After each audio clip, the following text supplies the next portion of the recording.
From the center of the earth, this is Dicta Van Doomcock broadcasting live with a guest today, my friends out there in YouTube land. We are here with Matthew Kadish, and Matthew has written 4 very thorough and very extensive articles about the history of Star Trek, the history particularly of the licensing situation with Star Trek, and how mismanagement, madness, and corporate divisions have brought us to the point where Star Trek is on the verge of extinction. My words, not his. I don't want to put any words in his mouth. All the complete contempt and hatred of Star Trek Discovery on this broadcast is mine and mine alone, unless he owns up to some himself. However, it is not to be inferred from my snarky, angry comments that this applies to Matthew's view. Matthew, how are you today? I'm good, Lord Doomcock. Hail. Hail, hail, Matthew. Man, I was impressed. You've published 4 of these. I mean, I guess you publish regularly on medium.com. Is that right? That is correct. I just kind of publish stuff about, storytelling because I'm an author, I'm a filmmaker, I have a background in, writing and storytelling. So I'm kind of passionate about it. And sometimes I like to, share my views on certain things. But in addition to just being a writer and a filmmaker, I actually worked at Paramount Studios like decades ago, like 2001 time period, back before Enterprise premiered. They were actually shooting the first season while I was working there. And I was a big Star Trek fan, so I'd always hang out. They call it Star Trek Alley. It was basically this row of sound stages that they'd shot all the Star Trek series on: Next Generation, Deep Space Nine, Voyager, and then they were shooting Enterprise. So I'd always go down there, and you'd always see these Klingons hanging outside smoking cigarettes, and you'd sit there and you'd chat with them and stuff like that. It was a lot of fun. It was kind of surreal. And occasionally I'd sneak on board the Enterprise set and sit in the captain's chair and act like a bigwig and stuff like that. Wow. You have lived the geek dream. Jesus. Yeah. I got to say, if I could go back in time, the place that I would go to personally would be Desilu in 1966 to be infiltrating the actual, original Enterprise set, to sit in Captain Kirk's chair and maybe steal a communicator. History's impact be damned. I don't care if there's a Tyrannosaurus Rex now running around downtown Los Angeles because of the time dilation factor. I would still steal that communicator. God damn it. Anyway. And in addition to being a writer and filmmaker, I also want to point out that I am your minister of naughty thoughts.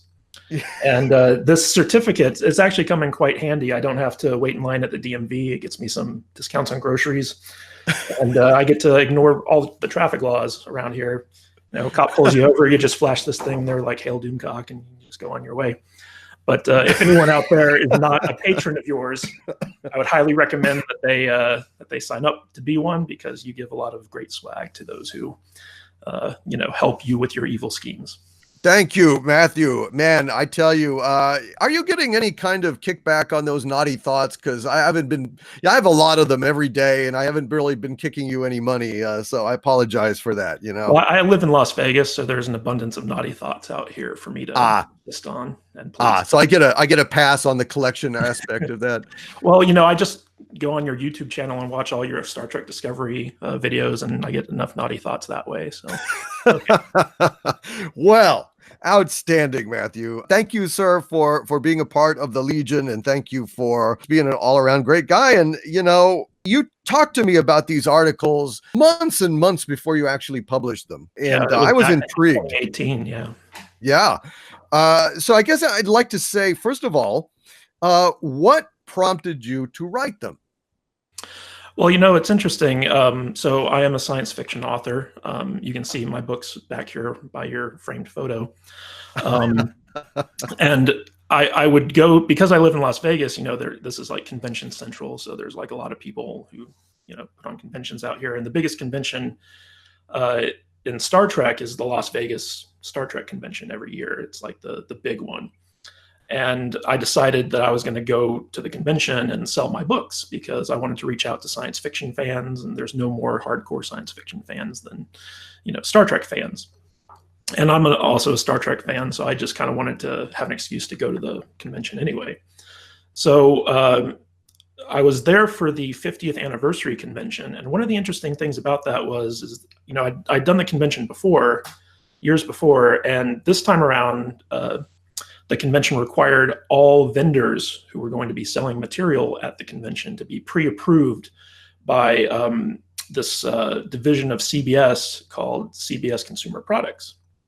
And they wanted to make sure that only licensed CBS or licensed Star Trek materials were being sold at the convention. And because I wasn't selling anything Star Trek related, it wasn't an issue. They just, had to say like, oh, you're selling books. Are you selling any Star Trek books? I'm like, no. And they're like, okay. But this was something that had never happened before. And this was around the time that I think the Axonar lawsuit had, kind of hit, and they were going through all that stuff. But as I was working the convention, it's a 5-day long convention. It's, most conventions are usually 3 days over a weekend, but this is like a week-long thing. One of my friends who has helped me out at my booth, he's a lawyer. And so sometimes we had some downtime. And as we were at my booth during one of these downtime periods, I was kind of telling him about how weird it was that, this year all the vendors had to have pre-approval by CBS before they could be allowed to actually pay money to sell their stuff.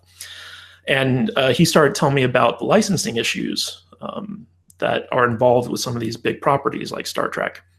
And I'd kind of known about licensing, just having, worked in the periphery of the entertainment business in Hollywood for a couple of years.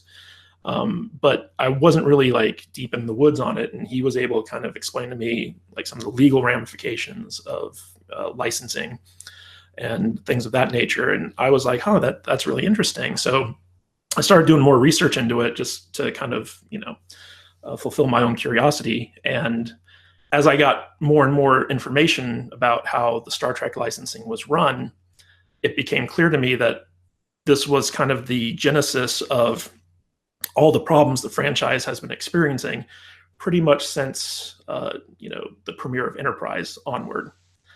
And I was like, wow, this is like a legitimate issue that's causing the Star Trek franchise to essentially be destroyed, or at least at the very, best mismanaged terribly.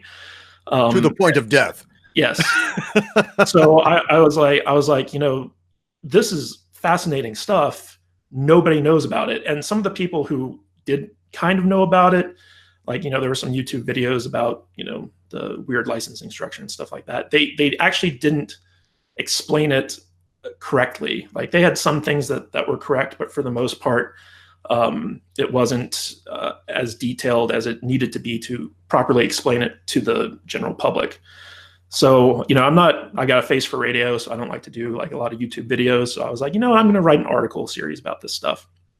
And, I took some time to really research it and try to make sure that it was as accurate as I could possibly get it. And also make sure that it was, something that was understandable to just the general public. And I eventually ended up finally publishing it this year. I think it was in mid-February I put out the articles. One of the things that really impressed me about your work, Matthew, was its incredible rigor and thoroughness. I have to say, your series of 4 articles, mini novellas really, are incredibly detailed and very, very meticulously presented. And I wanted to just ask you, before we get into the nuts and bolts of what you've uncovered, would you describe, how you went about investigating and documenting all of this? I guess, what was your research methodology? Because it seems like you must have really hit a whole bunch of different sources and resources to get this. Well, a lot of the information is actually freely available as long as you know where to look for it. I used a lot of very valid publications, I'd say, not the fake news stuff, but things like Variety, Hollywood Reporter, Wall Street Journal, Forbes, publications that have some credibility to them. And in addition to that, I drew from my own experience working in Hollywood, working on Paramount Studios. I learned a lot about how, Star Trek was treated back when I was on the lot. And I still had friends who, lived and worked in Hollywood, and I was able to reach out to them and get them to, corroborate some things or flesh some things out. I also spoke with lawyer friends of mine who could kind of, explain some of the legal, nature of licensing and corporate structure and things of that nature. And just, it was just basically a lot of, just hardcore nerdy research where, like I was up 2, 3 in the morning in my underwear, combing through like SEC databases and, Wall Street Journal archives and stuff like that. And just, finally finding like these little nuggets that I was able to kind of piece everything together with. Because I mean, Hollywood doesn't like to air its dirty laundry, especially, when it comes to the big money people, like the studio executives, people like J.J. Abrams and things like that. So, I really had to kind of, do a lot of like footwork, and I tried to make sure I could kind of corroborate a lot of this stuff before I like wrote it down, because I didn't want to just be making stuff up and putting stuff out there. It was like, oh, this sounds good. And then, someone reads the article and was like, well, actually, this is totally wrong. So I, took the time to kind of reach out to people I knew who still work in Hollywood and say like, hey, does this sound right to you? Or can you kind of say like, yeah, this is how it works and stuff like that. And so that's one of the reasons why it took me so many months to actually get this stuff written. So that was my methodology. You really did a great job, and I was very impressed by it. To go ahead and there's two kind of basic aspects, I think, to understanding your work here. The first would be understanding a very basic history of the Star Trek franchise in terms of ownership. And then secondly, what is the current status of the split of rights between Viacom and CBS Corporation? So to that end, I'm going to go ahead and I've just kind of cobbled together a very brief timeline that I'm just going to go through real quick for our audience, just to make sure we're on the same page. And if anything is incorrect, sir, go ahead and interrupt me. I won't disintegrate you. Oh, I fear to interrupt the great Doomcock, so I'll just. That's okay. Feel free to just raise your hand and say, if I may interject at this juncture, something like that. Very well. Okay, so basically, Star Trek was produced by Desilu, and Desilu was the studio that Ricky and Lucy Ricardo started way back when. Of course, Lucille Ball, and in 1967, Gulf and Western basically bought Desilu. And they had already owned Paramount, and they combined Desilu with Paramount to form what is currently, or was known as, Paramount at the time. Now, Paramount, essentially, once Star Trek got canceled, it lay dormant for a while.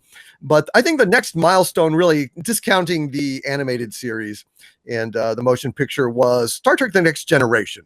They went ahead and actually Paramount took direct control of producing Star Trek: The Next Generation, choosing to air it as a first-run syndicated series and basically licensing it out to individual independent stations and network affiliates. That's pretty much correct, right? So that was pretty much a change of pace for them, where they basically took direct control of the IP themselves. Yeah, after the third season of the original series went off the air, it was actually considered a money loser for Paramount Studios. And so that was when they started selling out the rights to, rerun syndication. And basically, in doing so, they were able to replay those 3 seasons of the original series pretty much worldwide. And that's what created the initial Star Trek kind of audience. And what Paramount found so fascinating was that even though the show had been off the air for a number of years, it was like a huge revenue generator where they made back all the money they lost on the 3rd season and then some. And so somebody got the bright idea. It's like, hey, maybe we should actually do something with this property once more. And that's what eventually led to Star Trek: The Motion Picture.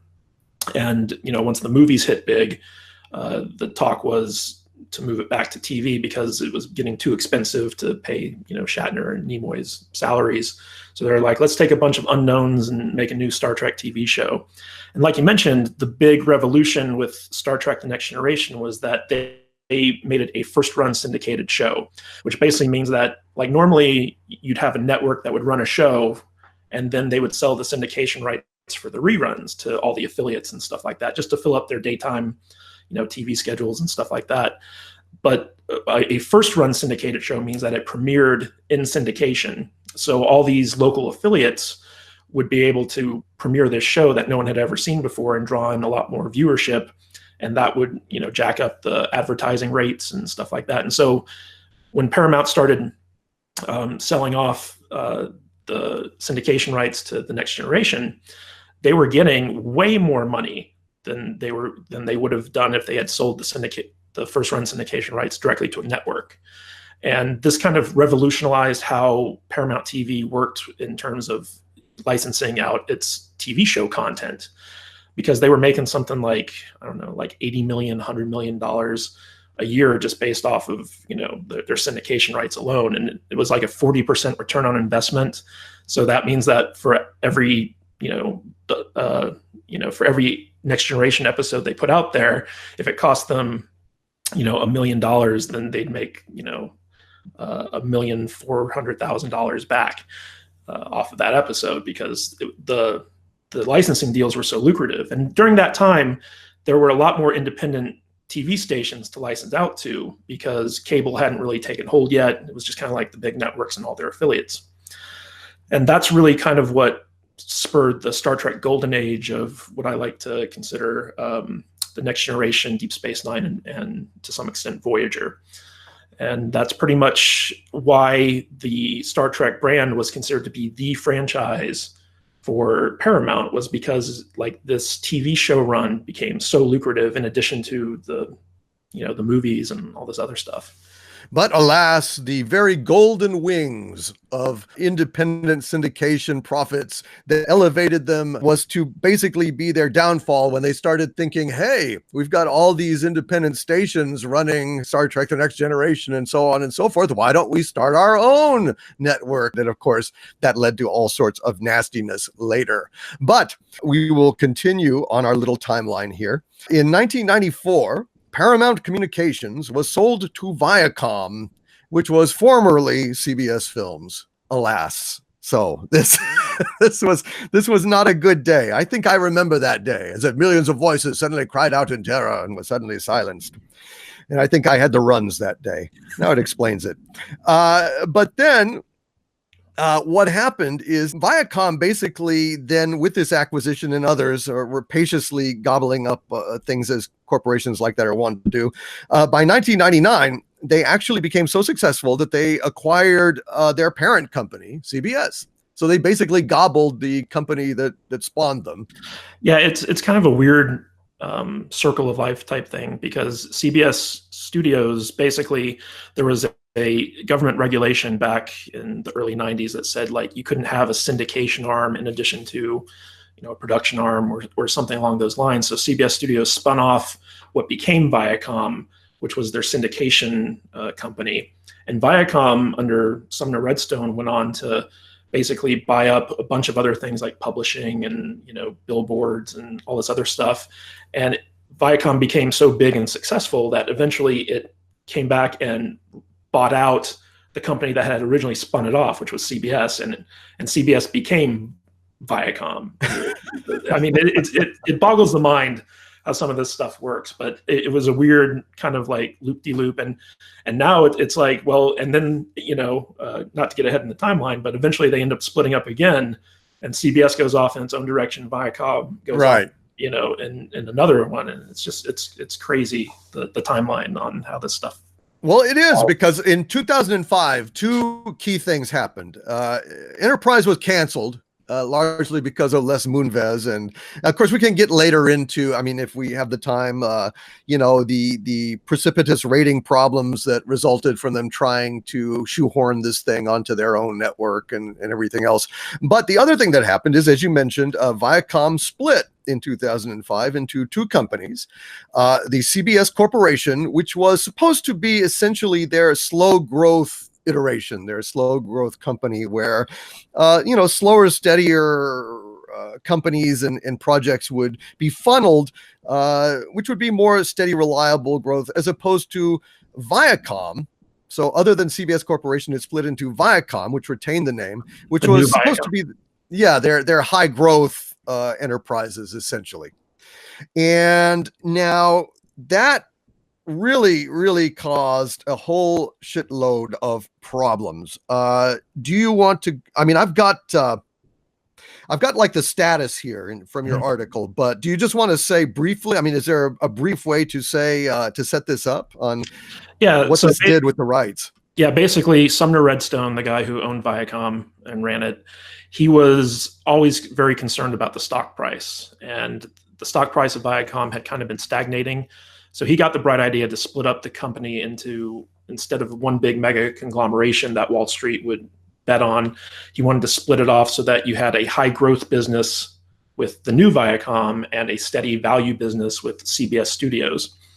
And so basically all of the TV companies within the Viacom umbrella were considered to be very safe, steady stuff because they made all their money on ad revenue, which was, fairly, reliable. So they took all the TV properties under Viacom during the corporate restructuring split up and gave them to CBS. But this included Paramount's TV division.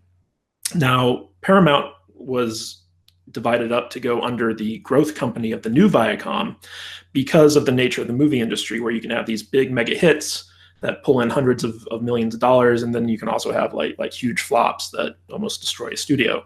So it was considered too volatile to be put in the value company. So the movie business of Paramount was kept in Viacom, but the TV business was given to CBS. And the problem that occurred here during the breakup was that all the licensing for Star Trek was in the TV series, which was given to CBS, but all the rights to the movies, stuff like Star Trek Motion Picture, Wrath of Khan, all that stuff, that was kept with Paramount. So Paramount owned all the rights to stuff that was in the Star Trek movies, but those movies needed the licensing rights from the TV shows to actually be made. So stuff like the name Star Trek belonged to the original series, the characters, the technology, anything that first appeared in the TV shows that was used in the movies had to be licensed from the CBS company. So now there was a legal hurdle to making new TV shows and new movies that never existed in the past, simply because the way this corporate breakup was structured, the licensing rights got divided, and it created all types of problems. And this was really the start of the horrible mismanagement that's brought Star Trek to where it is today. Yeah, you did a really good summary in one of your articles here, and I'm just going to run through this real fast just to lay it out. The CBS Corporation owns all rights to everything Star Trek, period. Mm-hmm. The CBS Corporation has the exclusive rights to make Star Trek TV shows. Now, Viacom Incorporated owns all the film versions of Star Trek. Viacom Incorporated has the exclusive rights to make and distribute Star Trek feature films. However, catch-22, in order to make Star Trek feature films, Viacom Incorporated needs a license from the CBS Corporation, giving them the rights to the name, characters, and other elements of Star Trek. Therefore, no other company is allowed to make Star Trek feature films. But if Viacom Incorporated doesn't have the Star Trek license from CBS, they are unable to make Star Trek films despite having the exclusive rights to do so. And at this point, I think enter Jar Jar Abrams. So yeah. What happened to allow this destroyer of worlds to get a hold of Star Trek? So after the initial breakup of Viacom into two separate companies, which are CBS and New Viacom, there was kind of an internal battle between the two guys who ran those companies. So on the CBS side, it was Les Moonves, and on the Viacom side, it was this guy named Tom Felton, who was the creator and CEO of MTV. And basically, they each wanted to create their own Star Trek properties, but they were afraid that if the other company created Star Trek properties in tandem with their own, that there would be brand confusion in the marketplace. So basically, it had to be one or the other as far as they were concerned. Now, in the initial kind of struggle to determine whether or not Star Trek was going to come back on TV or in movie form, the decision was or basically Paramount had the option, the rights to make a new Star Trek film.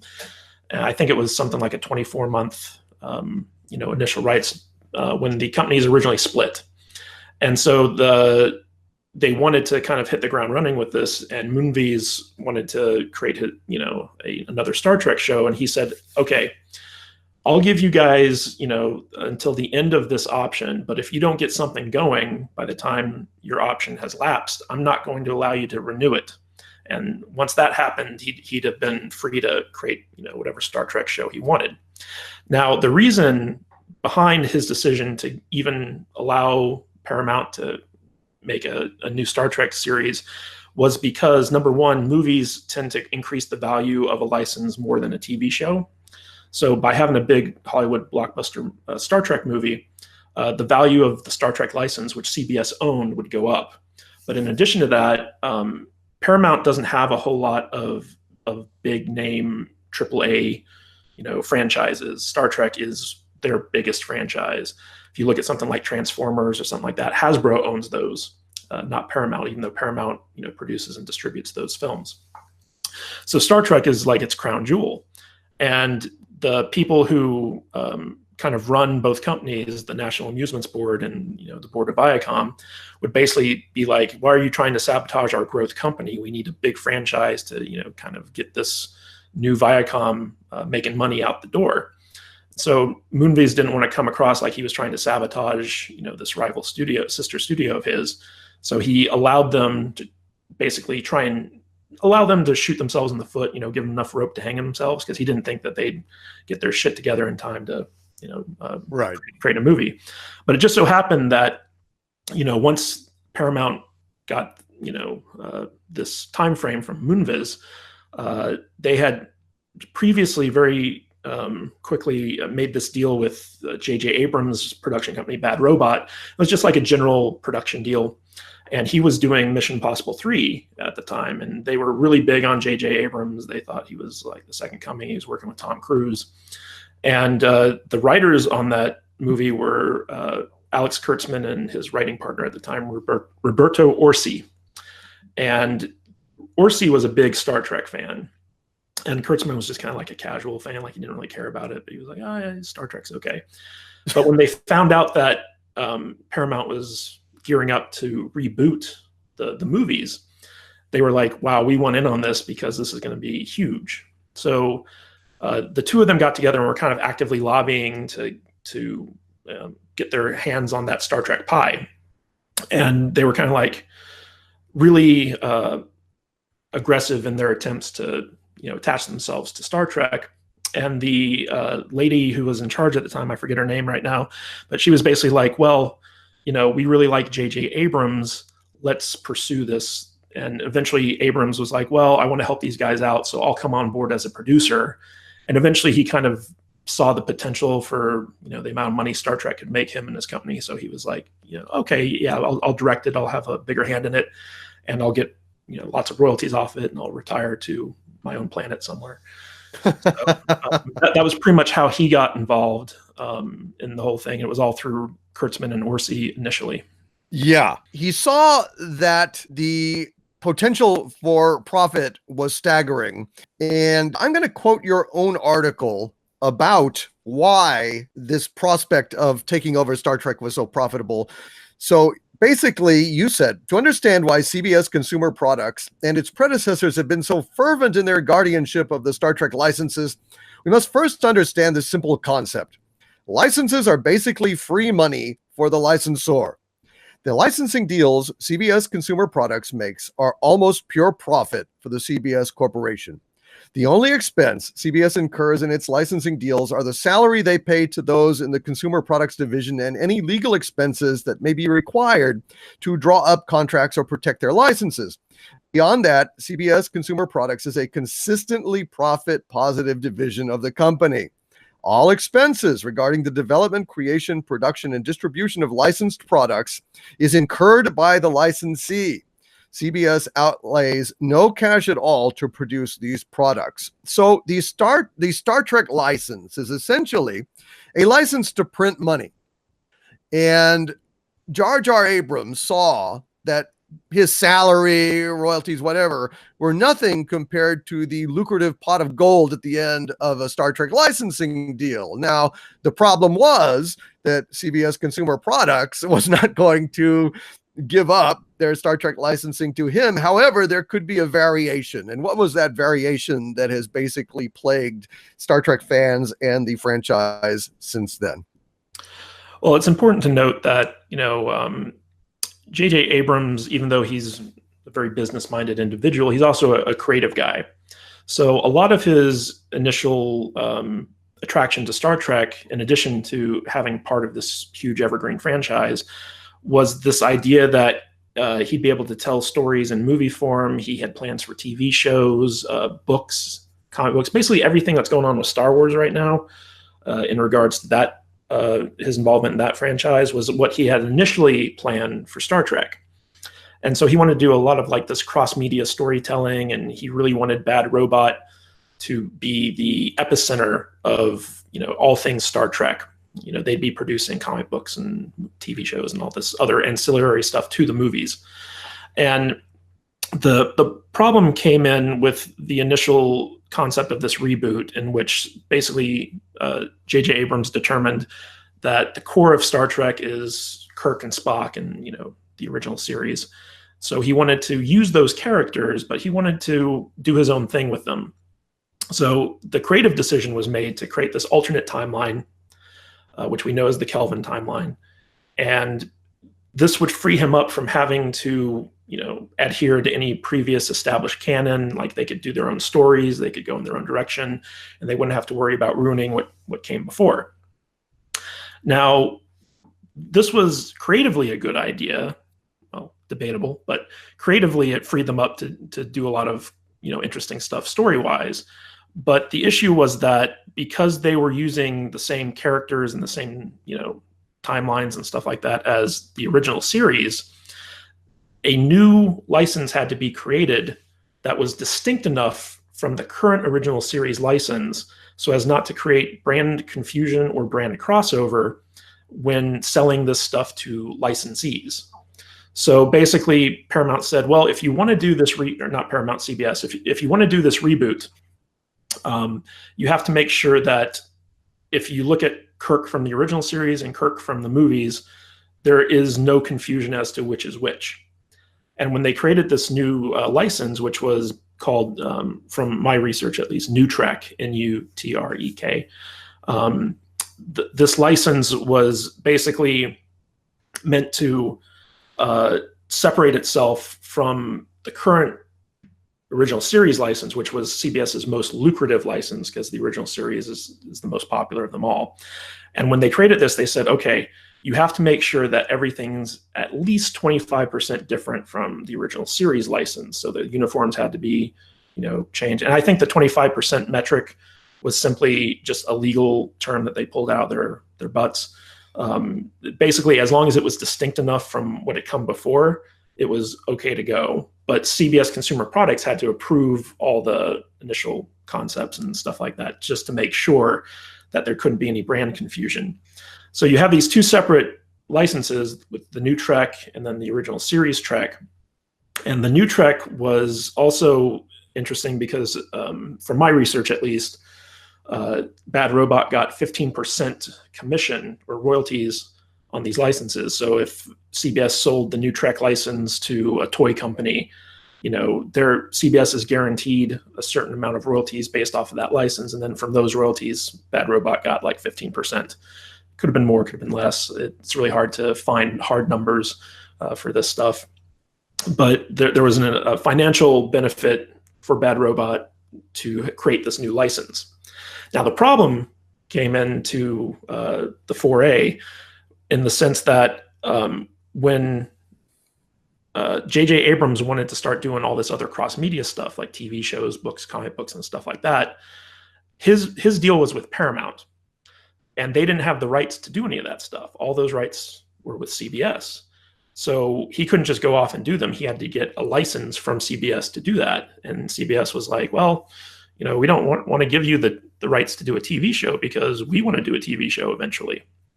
And it's like, well, we don't want to give you the rights to write books because we already have an exclusive license deal with, these other guys, and so it was just all this stuff that was frustrating J.J. Abrams because he couldn't do all the stuff that he had originally planned to do.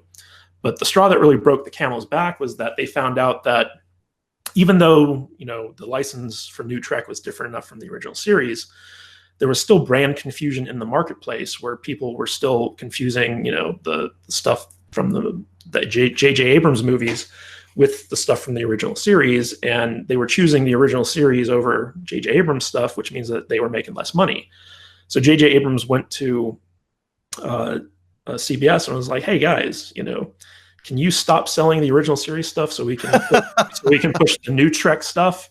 And the original series stuff is the bulk of, it's a huge amount of money. And so CBS Consumer Products was like, "No, we're not going to do that." and so J.J. Abrams was basically like, "Well, what's the point of trying to do all this stuff if I'm just going to be competing against myself? Like I can't do what I want to do with the new Trek license as long as all the other licenses are in play."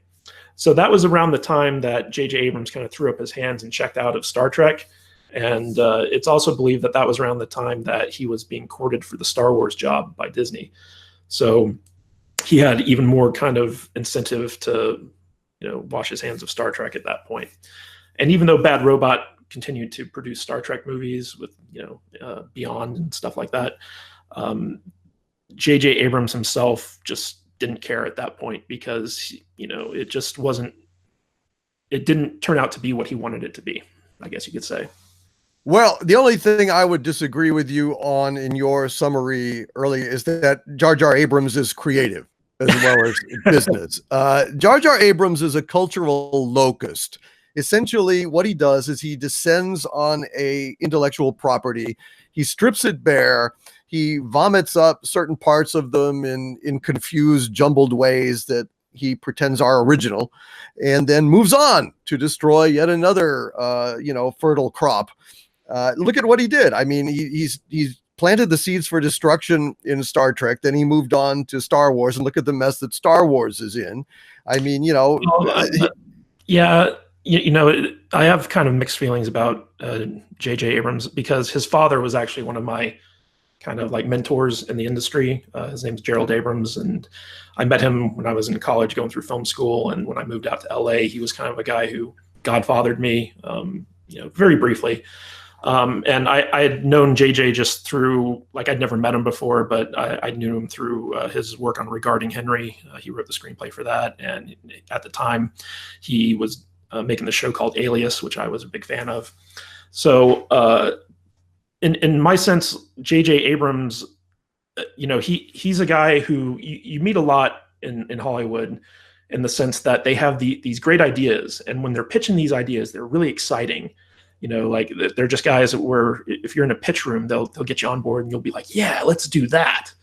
And he's really good at kind of corralling people around him and getting them excited about his ideas and then having them go off and execute those ideas.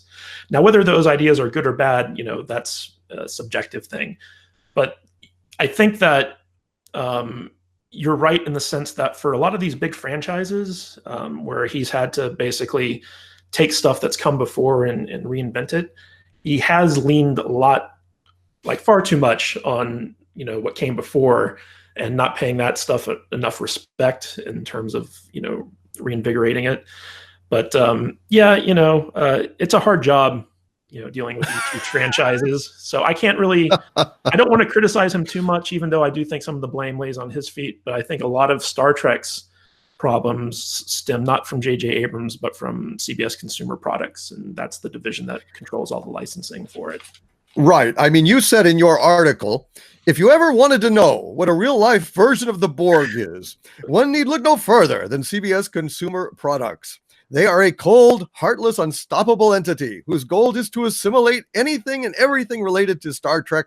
When it comes to dealing with CBS Consumer Products, be it as a licensee or a fan, resistance is futile. So, yes, I think that's an accurate way to describe them.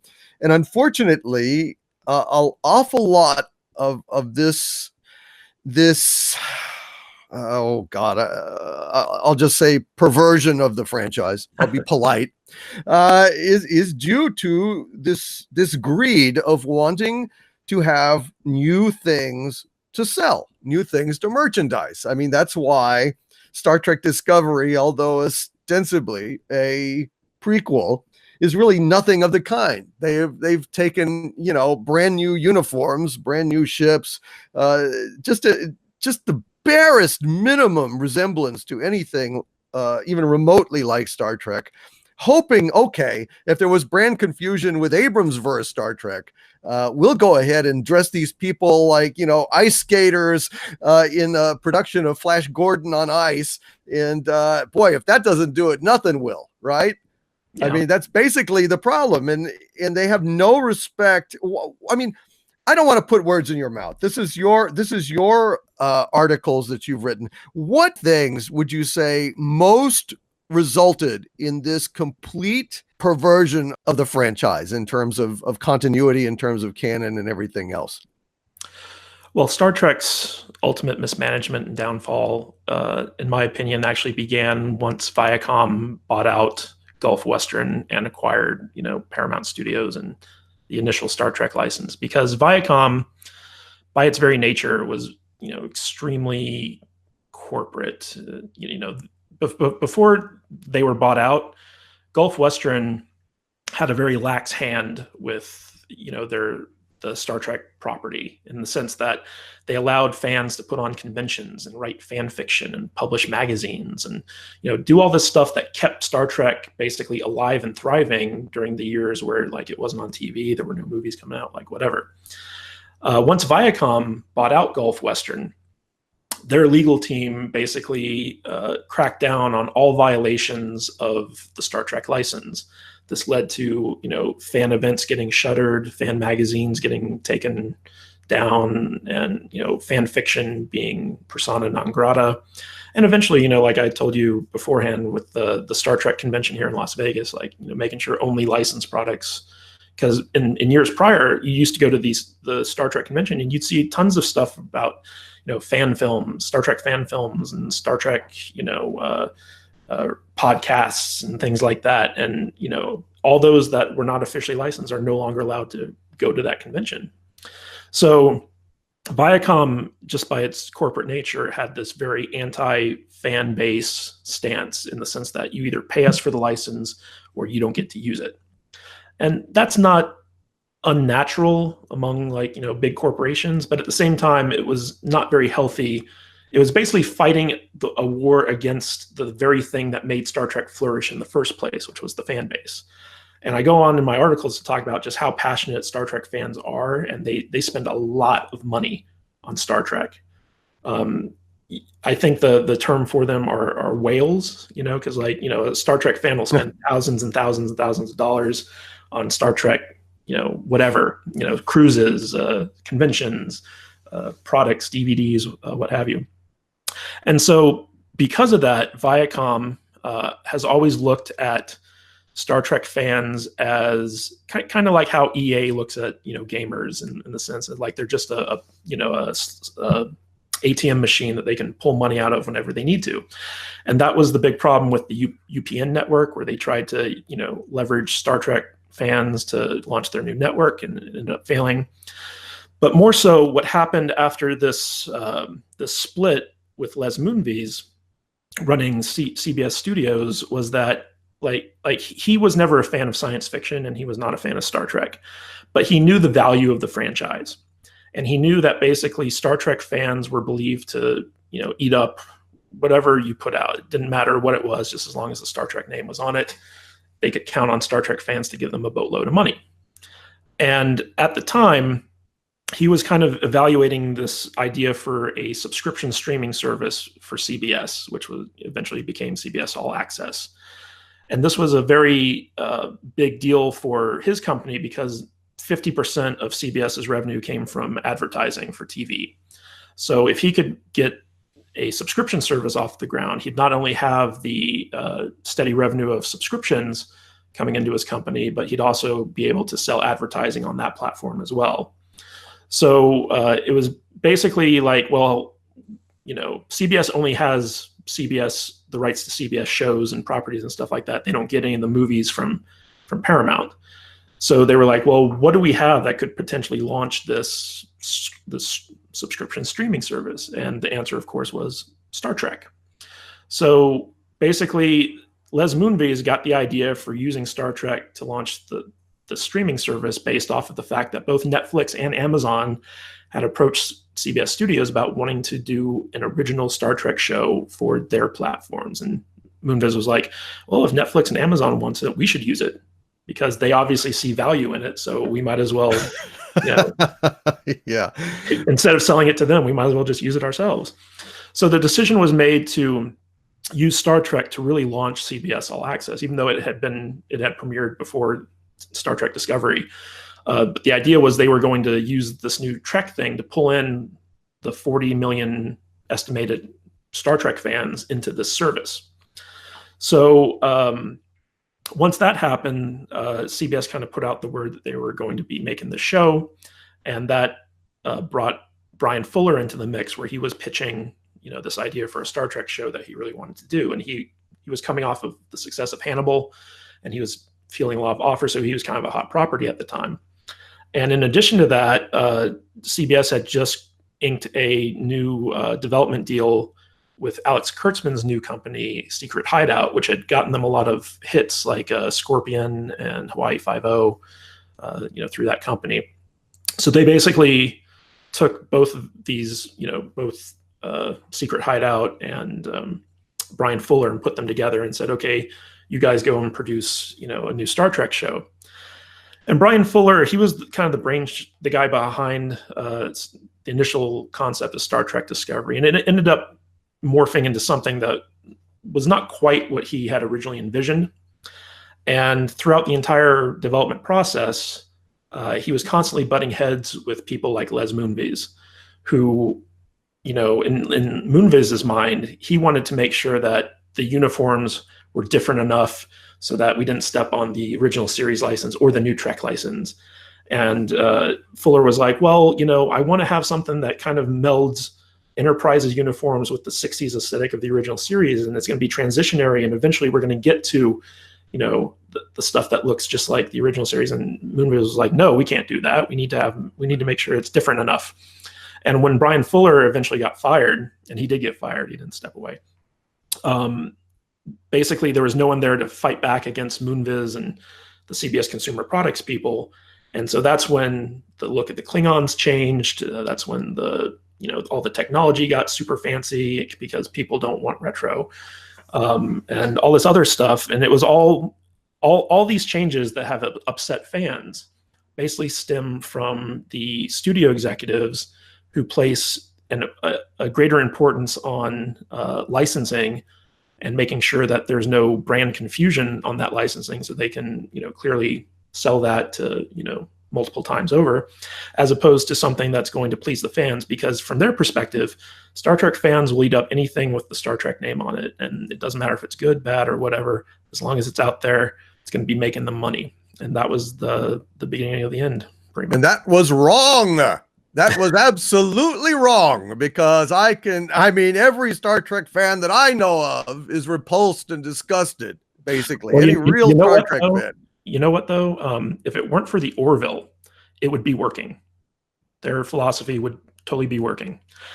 People would hate Star Trek Discovery just as much as they do now, but there wouldn't be an alternative for them to go to. But because the Orville came out around the same time as Star Trek Discovery, and it's, that's a show. It's produced by Brandon Braga, who, was a Star Trek producer. He did Enterprise, he did Voyager, he was an intern on, The Next Generation. And Seth MacFarlane, who's a hardcore fan of Star Trek, that's the only reason why Star Trek Discovery could in fact fail, is because people not only have, the kind of storytelling that they crave in terms of Star Trek, but the Orville is also free, and the current Star Trek is behind a paywall. So I think that if the Orville didn't exist, then that mentality at CBS about, Star Trek fans will pay for good, bad, whatever, would continue to persist, because it's been like that for decades.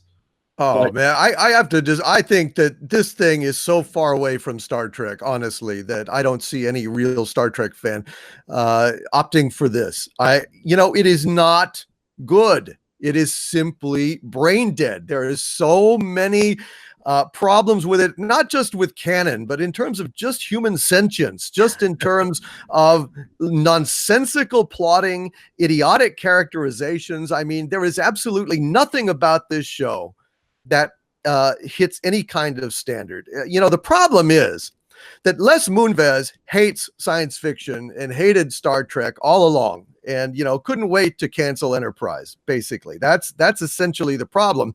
And when he said, well, if Hulu and Netflix want to use the Star Trek license, CBS All Access should use the Star Trek license instead. Well, the problem is that Netflix and Hulu wanted to use the Star Trek license like a fine Arabian steed to gallop over exotic sands, whereas CBS wanted to use the Star Trek license as toilet paper. That's the essential difference. There's two different ways to consider use. Well, there's also, you got to consider this, and it's that, even if CBS, continued to view Star Trek the way it is, it was their decision to use Alex Kurtzman's company, which I think brought us to this point, as opposed to a different production company that might have had more respect for the property. And, I will say this, like, I've only seen the first season of Star Trek Discovery. I was not a big fan of it. I think it was, as a sci-fi show, decent, but as a Star Trek show, it was bad. And I can't judge the second season yet, but I will say that the first 3 seasons of The Next Generation weren't all that good either. It took them about 3 seasons to kind of figure out, what that show was. And so I'm kind of the mindset, yeah, Discovery isn't my cup of tea right now, but I'm going to give it at least 3 seasons to see if it course corrects. And if not, then I'm just going to, step away from it. In closing, I would say your articles were really well done. And I would say, what is the one thing, in summary, that is a common misconception about the right situation or the history or whatever? What's the one main misconception that remains to this day, despite all the reporting on all the various channels and so on? I think that the main misconception is basically the oversimplification of the right structure. Like, right. CBS can do the TV shows and Paramount can do the movies. It's way more complicated than that. So that's probably the biggest misconception. And even if you look at how the fourth, new Star Trek movie kind of fell apart, you have to understand that while the negotiations for Star Trek 4 were going on, there was all this drama happening with Viacom, the new Viacom, behind the scenes, where there was an actual power struggle between Sherry Redstone, who was Sumner Redstone's daughter, and the guy who was the CEO of Viacom. And the guy who was the CEO of Viacom was actually trying to sell off a minority stake in Paramount Pictures. And with Paramount on the chopping block, they couldn't come out and say, like, oh yeah, we can pay Chris Pine, $20 million to do a new Star Trek movie, because they were under a lot of pressure by the board to rein in costs, because they'd had, a huge flop, a series of huge flops, and they were basically a big drain on the stock price. And so that power struggle, which, came down to, once again, the Viacom split up, and Les Moonves had a lot to do behind the scenes and kind of orchestrating that type of thing. That directly led to the collapse of the movie franchise of Star Trek. So there's a lot of kind of butterfly effect things that happen here, in terms of, like, someone in the corporate side gets greedy and power hungry and stuff like that, and Star Trek fans end up suffering because it has a direct effect on the IP.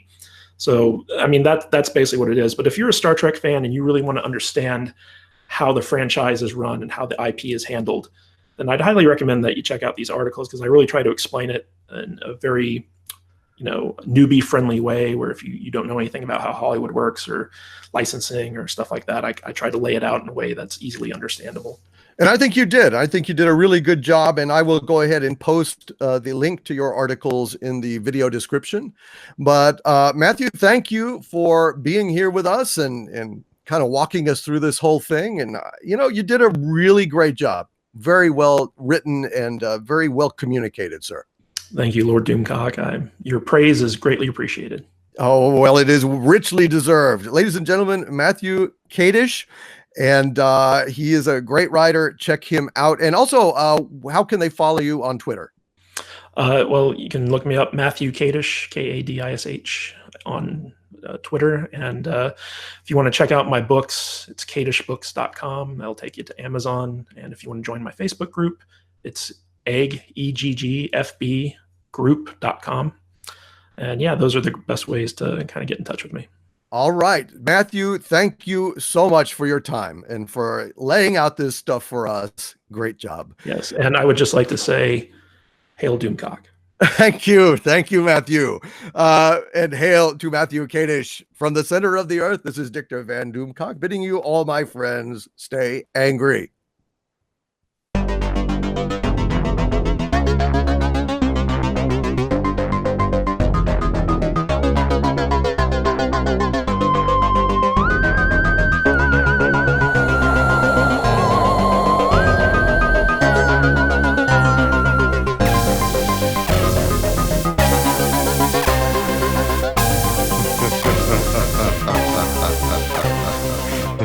Ha ha ha